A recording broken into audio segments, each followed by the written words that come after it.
Today, both the US and Chinese governments are accelerating the development of AI, while the EU is instead tightening restrictions on it, widening the gap between the EU and these countries. The EU itself is aware of this gap, but instead of trying to catch up, it has strengthened regulations and slowed down its own development. Why is that? First, the EU places more emphasis on privacy and individual rights than the United States. The EU has long believed that privacy outweighs commercial interests, and citizens' rights outweigh corporate growth. AI collects a massive amount of data which the EU sees as a risk, so it demands strict regulation. The US approach is innovate first, fix problems later. The EU, by contrast, is much more risk-averse. Second, the EU is worried about monopolies by American tech giants. Today, the AI industry is dominated almost entirely by Google, OpenAI, Meta, and Microsoft, with no comparable European companies, so the EU worries that without restrictions, American tech firms could completely take over the European market.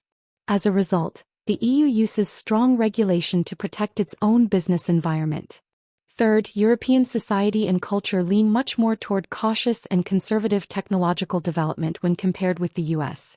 People are concerned about AI causing unemployment, spreading misinformation and deepfakes, and affecting education and social fairness.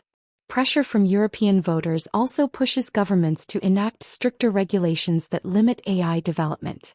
The EU wants to protect itself, but the result is that although it slows down foreign companies in Europe, its own companies can't move fast either. Meanwhile, companies in the US and China are strongly supported at home, so globally they are not really being held back. This approach, hurting others in appearance but actually harming oneself, has already led to two major setbacks for the EU. The first was during the Internet era. The EU was completely overtaken by the US. Every major Internet company came from America. Due to heavy regulations, Europe missed the entire Internet wave. The second was the smartphone era. Europe again missed the opportunity. Nokia was once number one in the world, but due to slow action and heavy regulation it collapsed. Then the iPhone and Android completely dominated Europe.